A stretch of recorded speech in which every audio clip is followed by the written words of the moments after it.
getting someone to come in frees you to be the son or daughter or granddaughter again, rather than a full-time caregiver. And that brings both of them a lot of peace sometimes, because they're like, oh yeah, I don't have to just be the caregiver. I can come and hold her hand or tell stories or just be with her. Welcome to the Up Your Average podcast, where Keith and Doug give no-nonsense advice to level up your life. So buckle up and listen closely to Up Your Average.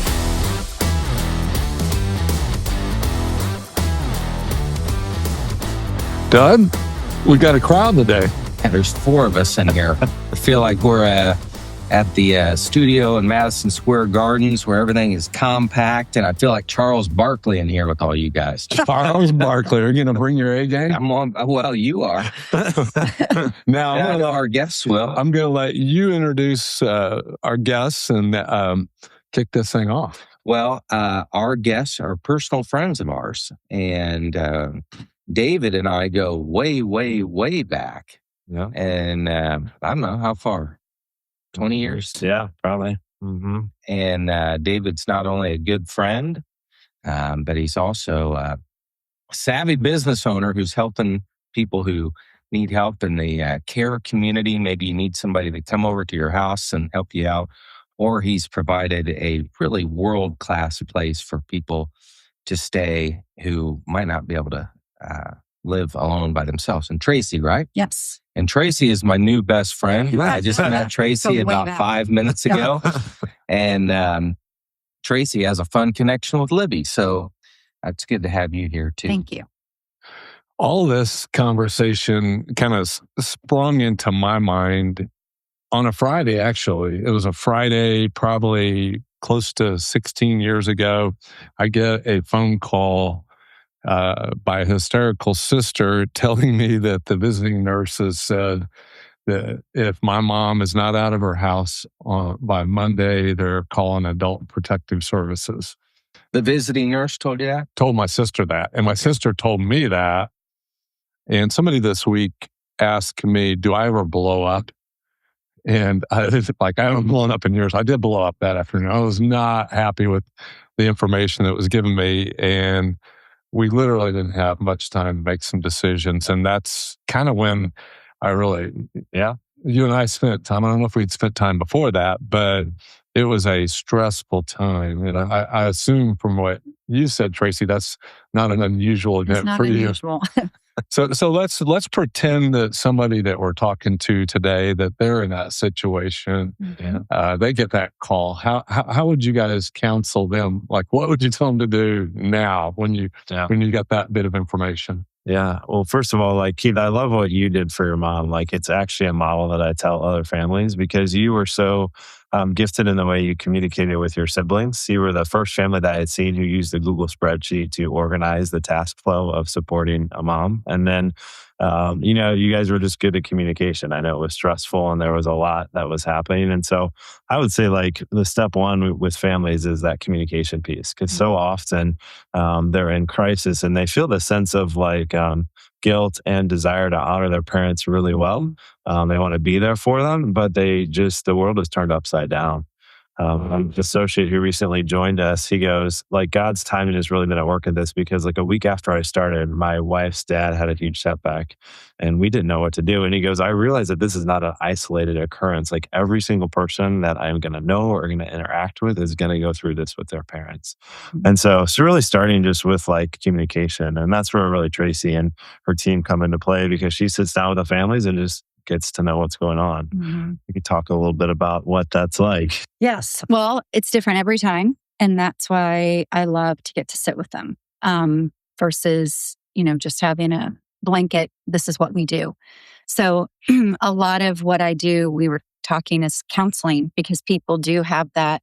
There's some guilt, there's confusion, there's fear. Every assessment, I feel like someone will say, I just don't know what to do, and I'm like, well, of course you don't, because you haven't been through this, but let's make our best. Let's take the information that we have. Let's figure out what is a good starting place for your family. And then we do something that some other home care companies don't do. We have a role called a care manager. And so they don't have to make this decision and then it's just set in stone. So the care manager and are just ladies that have amazing compassion and resources and kindness and experience. And then they walk along with them because the minute you figure it out, it changes. So, what the care managers get to do is be beside them, visit them, show that we care about them, get involved in their lives, talk with the kids. Because sometimes when we have a care team, depending on how much care we're in there, it might be different caregivers, but then you have that one person that they get to talk to. So I get to tell them that they have that resource, and sometimes that makes them feel better, and that, that we can change. You start off with something and a little bit of care and get more, or a lot of care and do less. But it's just it's just nice to sit down with them and tell them they're not alone. That everybody, one of the things that I love to tell them is that getting someone to come in frees you to be the son or daughter or granddaughter again, rather than a full-time caregiver. And that brings both of them a lot of peace sometimes, because they're like, oh yeah, I don't have to just be the caregiver. I can come and hold her hand or tell stories or just be with her. And sometimes that peace just brings a lot of peace to everybody. Yeah, reassurance. I'll never forget, we had one family, and this guy was a successful business guy, had multiple businesses he ran, and his mom had been an educator, really highly esteemed in leadership in the city. And he came to me and he goes, David, he goes, I am the only one who can get my mom to take a shower right now. He's like, I give her a bear hug. I close my eyes and take her into the shower, and we get it done. And he had been doing this for like 6 months before he found there may be other sources. And he goes, I just need help. I can't keep doing this with my mom. I got to be a son again, not a caregiver. And so being able to step into that, I often say, like, we're like a lifeline for people. Mm-hmm. They don't know which way is up. Another woman we helped for a decade had her mom moved into her house, converted her whole downstairs so she centered her life around caring for her mom.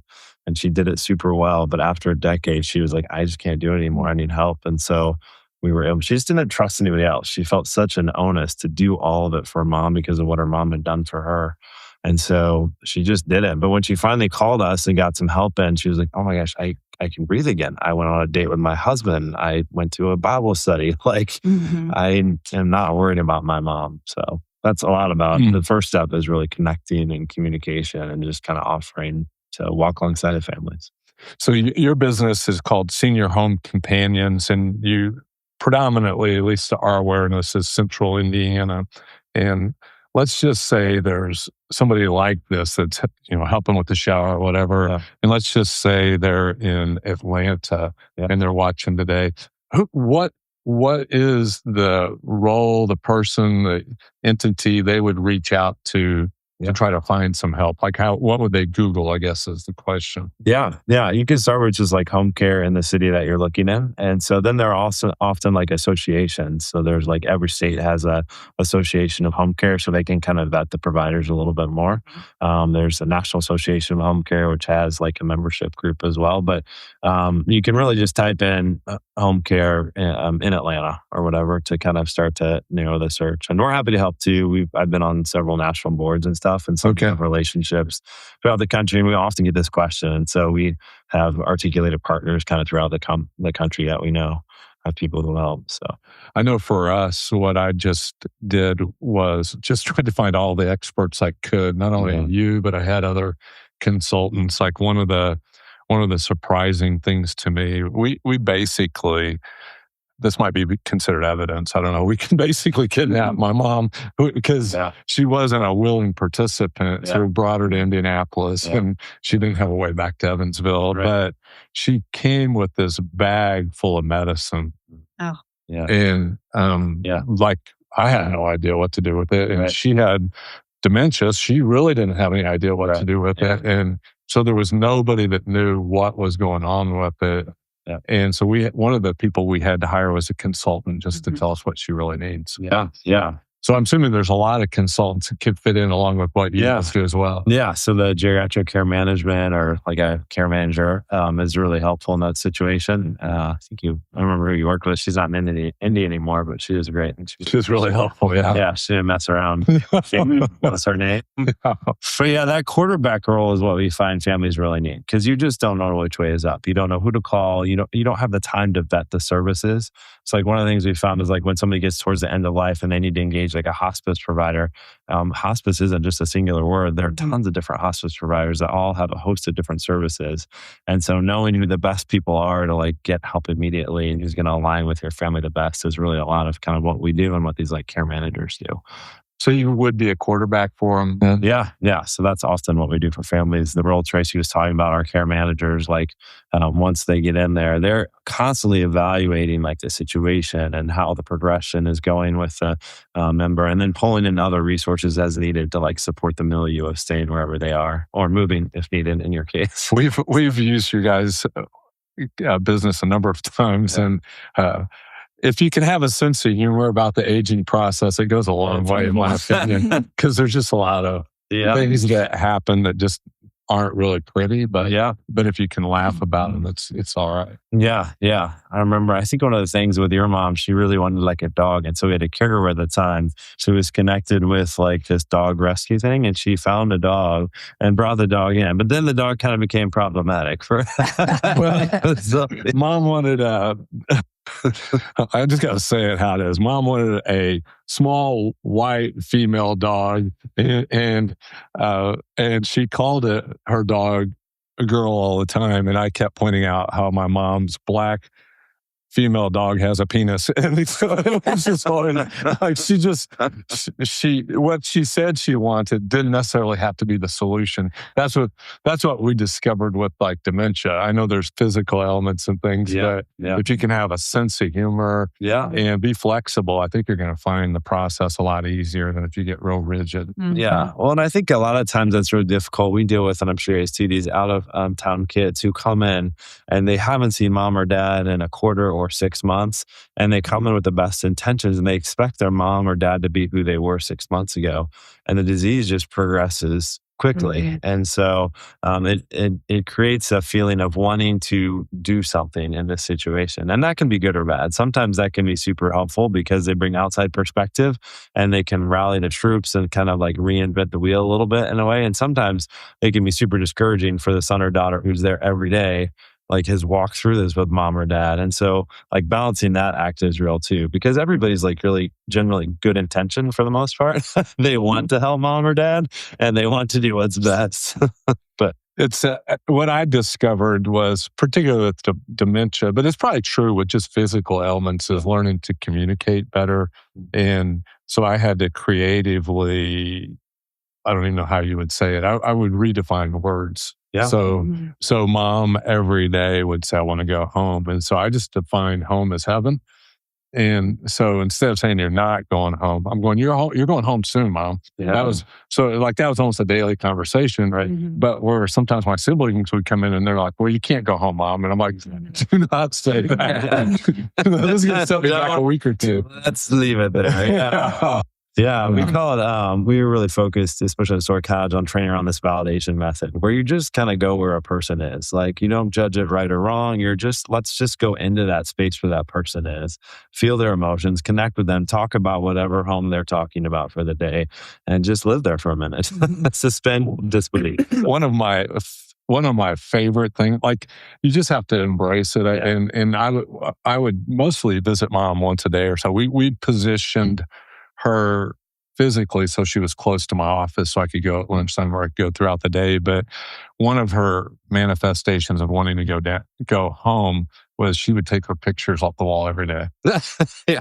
Oh, goodness. Yeah, because she's going home. She's right. Yeah. And so I would come in and the pictures would be on the sofa. Yeah. And I'm like, Mom, what happened to your pictures? And she would forget why they're there. I don't know. I go, I'll hang them up. And so literally we would do that cat and mouse game every single day. Yeah, and it was just part of what we did. I would sometimes hang them up upside down. I'd switch locations. I just kind of made it a game for me. Yeah. You just, and I think for me, what I was able to do was realize that with dementia or Alzheimer's, there's some brain damage going on. And so it's not really mom anymore. Right. She's doing the best she can to operate this body that she's in. And so I didn't take it too personally with whatever she was doing. Yeah. We had a lady, and she was, she loved for her grandkids to come over and visit her. And they couldn't come every day, but she thought they were coming every day. So every day our caregiver would go, and they would spend 2 hours baking cookies for the grandkids.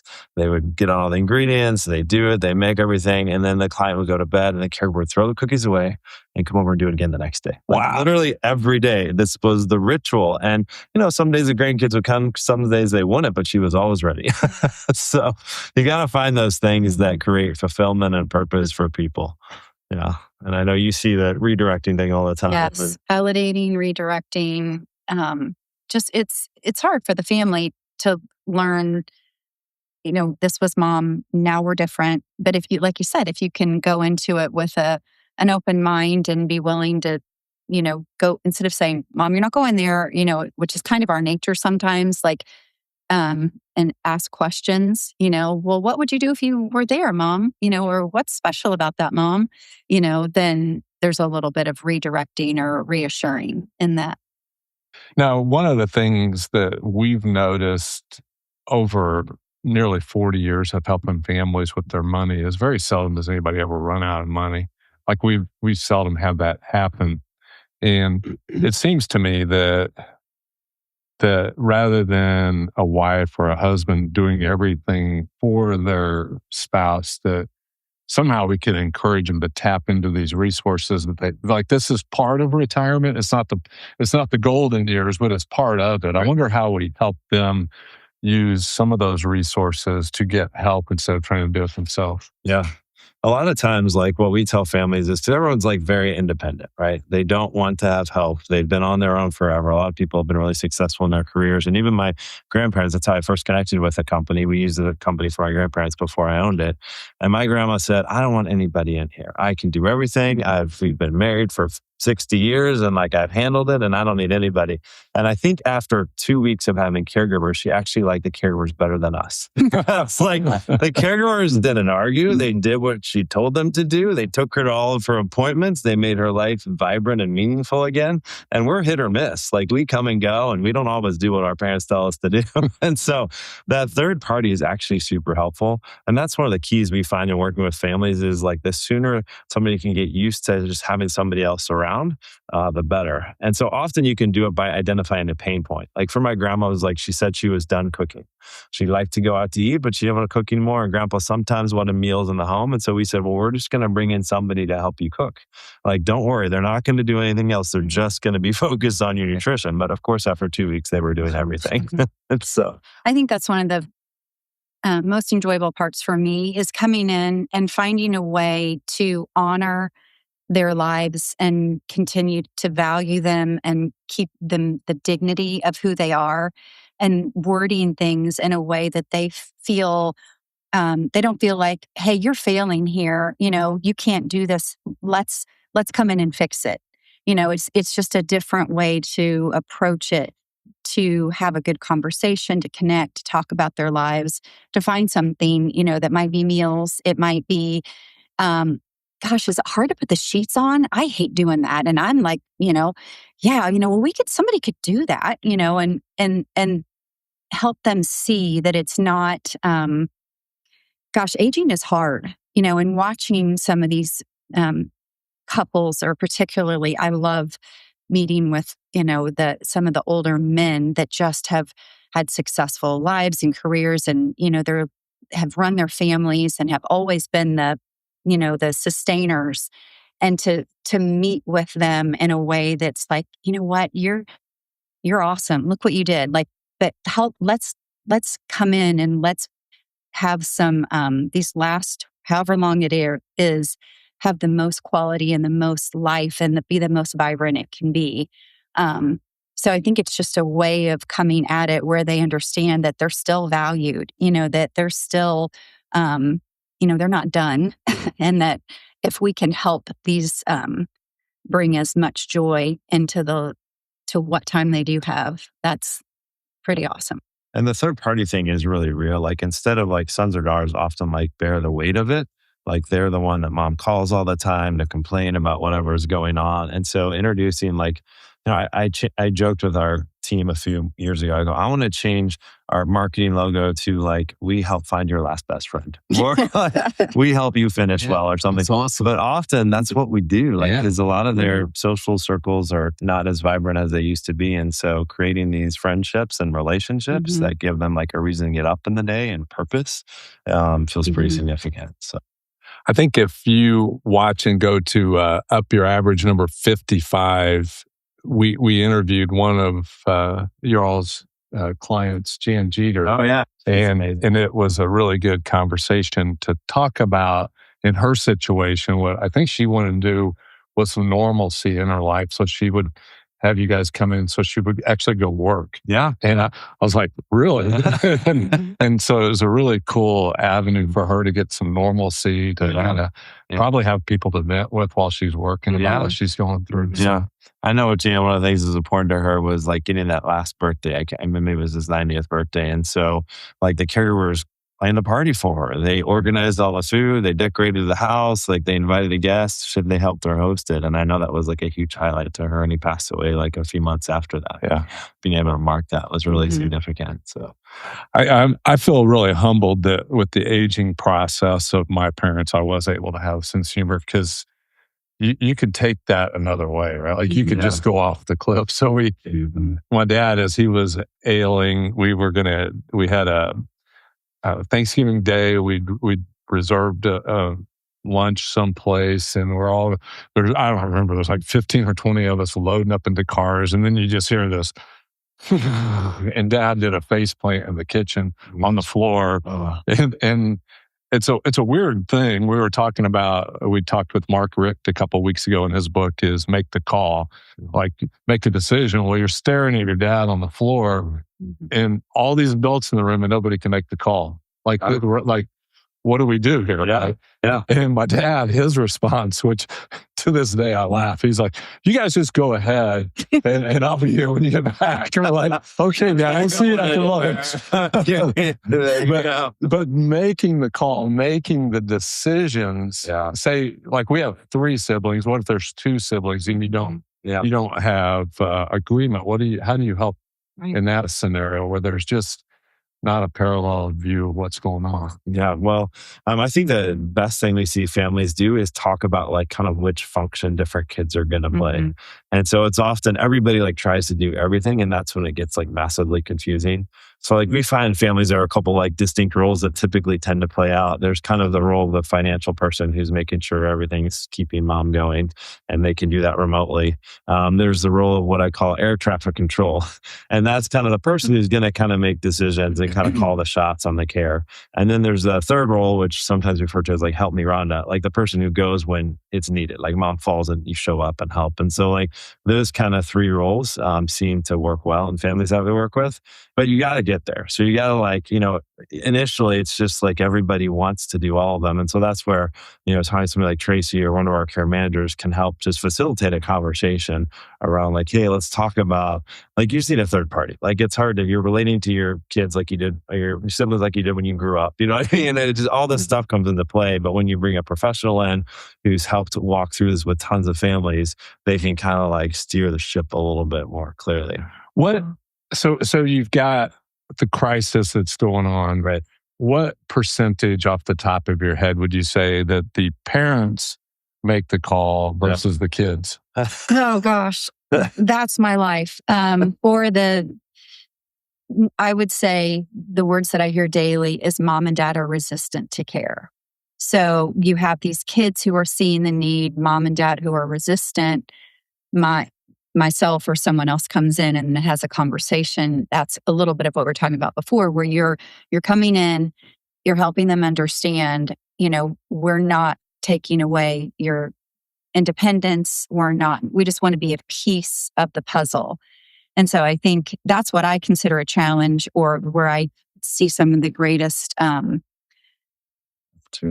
joy, opportunity, fulfillment, when you do get that older couple to say, okay, we see the need, we'll give this a try, and, but I would say almost always, Almost always it's the kids. that are making that are wanting it. And it's the parents that are saying, we don't need it yet. Now, if you're watching this at home and let's say you're 70 plus, it doesn't have to be that way. Like you guys can make the call. I'm just saying you could be objective about the future. I know it's hard to say that I can't do what I used to do, but you could help the kids out. And as a kid that's navigated it, just a little bit of a lifeline is really appreciated. Yeah. Well, I often tell people who are resistant, like, we know you don't need help. This isn't for you. You're just doing it for your kids because they have busy lives and they feel bad. Sometimes it is. Sometimes the kids just feel nervous. Maybe they're going on a vacation and they used to stop in and nobody's going to be there to stop in. Like literally their vacation will be more enjoyable if you let somebody stop in, so that they know while they're in Florida for spring break, somebody's just going to stop in, help out for a few things. And maybe they don't really need it, but the kids have a peace of mind. So I think it could be both. There's a lot of very independent people that are doing a good job, but there's a little bit of give and take. And, and sometimes when you wait till you need it, it would have been more beneficial for you to not, get to the place maybe a little sooner than you think, move that pendulum just a little bit. And that's maybe helpful. I think from my own experience that this process as a kid is a lot easier for the C students than the A students because you kind of go, well, let's see how this works. And you figure out there is no perfect answer, right? So for an A student thinking that we're going to get this right, you are not going to get this thing right. Because there is no right. Yes. Yeah. One of the biggest helps early on for us, Connie and I were taking, and this is going to sound pretentious, we were taking our first trip to Hawaii. Yeah. And our alarm set, the phone rings before the alarm goes off. Mom's had a fall and we don't know if she's even going to survive this. And we've got tickets, reservations to fly out that morning to Hawaii. And Connie's like, what are we going to do? I'm like, well, I think since we don't know anything, we're going to go to the airport and then we'll see if we get an update at the airport. We get to the airport, nothing new. So we'll make the connection in Dallas and we get to Dallas and we have to decide whether we go overseas or not. Yeah. And I get a call from my mom and dad's pastor and he says, Keith, this is what the aging process looks like. And this is going to happen regularly. You guys need to go to Hawaii and we'll take care of things here. And I was like, wow. And so we were able to have peace of mind. And in that initial situation, the thing was solved in maybe 24 hours and we were able to go about life. But if you're the kids, this process could go on for years, right? Like it could go on. Yeah. And so what advice would you tell them in that process? Like, because probably you spike your emotions at the beginning of it. Yeah. And so how would they normalize what that looks like? Yeah. Yeah. I think one thing is it's so important to put your oxygen on first, right? Like take care of yourself. And so we see these daughters who literally their kids are in college. They're kind of trying to figure out where their purpose is in life. And so they lean in hard to their parents and to the exclusion of anything that's life-giving to them. And then after a few months or a few years of doing that, they're just worn out. And so the first thing that we tell people is figure out one thing that you can get back into or that you can prioritize in your life that gives you life or energy or connection.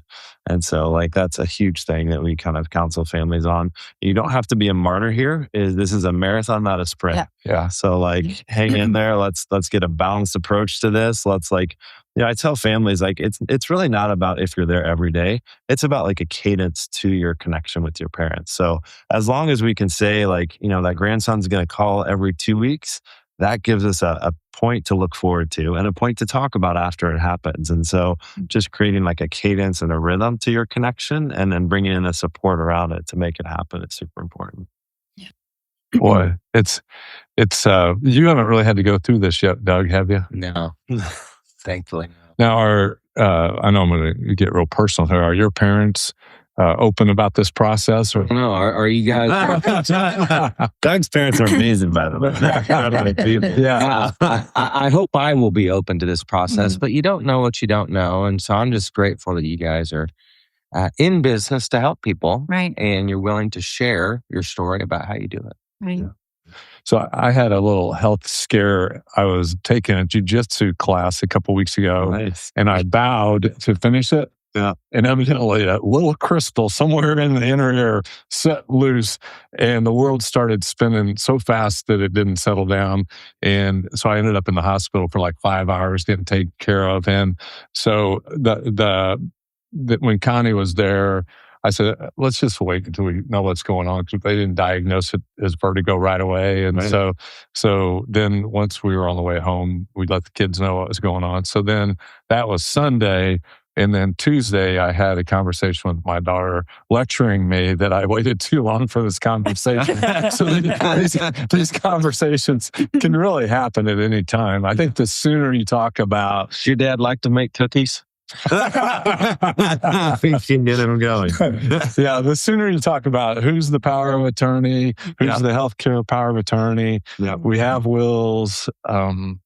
The Psalm 90:10 says the days of a man's life are 70 or 80 years, or kind of hitting that range. Probably some things are going to start. We're going to get a flat tire here or there. So the sooner you can be just objective and realistic about it would be my encouragement, to not be afraid of the process, because the more you can get, I think, family engaged and not intimidated by it, I think the more meaningful it's going to be for everybody. Yeah, and the more aligned your family will be in supporting what you want the last decade to look like, right? Like, you may have a vision for what that looks like ideally, but if you don't tell anybody, it's really hard to make it happen.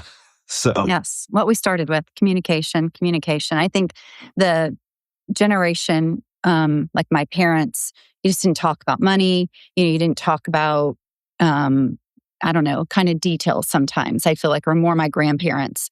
But recently, my dad's like, well, our financial people say we need to let you know this, and this. So we've been having, my parents are in their 80s, some of those conversations. And I think in general, whether it's your healthcare wishes or, all those things, the more you talk, the more the kids know, the more. Then my brother and I started having these conversations earlier, and then maybe we're more in alignment later. So. Yeah. I think for me, like, I don't know what it was, whether it was fourth grade when my teacher was reading Willy Wonka and the Chocolate Factory, if it's the book or if there's a movie. I had this picture of that where the grandparents were living with Willy Wonka, or not, the Charlie, was it Charlie and the Chocolate? Yeah, and Charlie's grandparents were in the bed head to toe. And as a young, probably a single digit kid, there was this old lady in my grandma and grandpa's house, and kind of put those things, who is this lady? Why is she here? Right. And in days gone by, there wasn't an option where you couldn't take care of someplace other than in your own house. And so in those days, I think the conversation was natural, because the little kids are like, who are those old people? What are they doing here? Right. Yeah. And so I think the more naturalized you can make it, whether it's just, talking about somebody else that's having problems.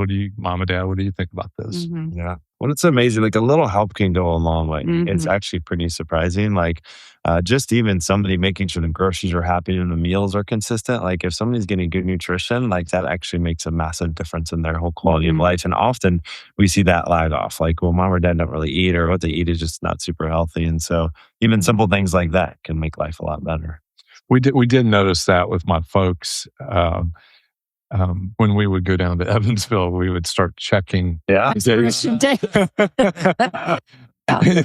heard some good ones. Yeah. So that I would say, if you're wondering about mom and dad, probably looking in the refrigerator at the expiration dates, looking at the fenders on the car, see what's going on there. Those are some just kind of natural things you can do to see if you're even clueless, because you can feel clueless if it jumps on you all at once, you didn't know it. But there's some telltale signs you can look at. Yeah. And it's amazing. Mom and dad can put on a pretty good show for their kids. Like, it's pretty impressive. Like, they can look all put together when the kids show up for a visit, and then they leave and it just falls apart. But the kids don't necessarily hear that, especially if there's one spouse who's the primary caregiver. So that spouse can just cover. They've loved their wife or their husband for their whole life, and they feel that it's their duty to just help support them, and they feel like they don't want to burden the kids with it, so they just shoulder it. And often it's that caregiving spouse that then has the setback and that we're trying to like really react to pull in help quickly because they were the mainstay caregiver. They just shouldered it all for so many years. So it's hard to figure out those clues, but repetitive buying things, or like maybe if your mom was always on top of something and it's just not quite what it used to be, or the meal she prepares just isn't quite what she would normally have prepared. Things like that can help, clue you in, or talk to their neighbors. Usually the neighbors know a lot. So they see what's going on. One of you mentioned the spreadsheet that I did, that was helpful for me because I wasn't around mom a lot. Yeah. And so I didn't, like if I was only there every 90 days, I didn't mentally remember how quickly she was repeating herself. But when I said, when we were there this time, she repeated herself every 30 minutes. And then a year later, she's repeating herself every 5 minutes. I'm like, oh, yep, something's a little different here. Right. Yeah. So even making physical notes, because even as our parents are aging, we are as well. And our recall may not be what it once was too. So having a physical document that helps you would be some suggestions I'd offer. Yeah, for sure. You guys have been really generous with your time. I hope you all have picked up some things to help your family navigate these unfortunate times in life. But you can do it with grace and encouragement. And we'll look forward to seeing you all next week. In the meantime, have a great weekend.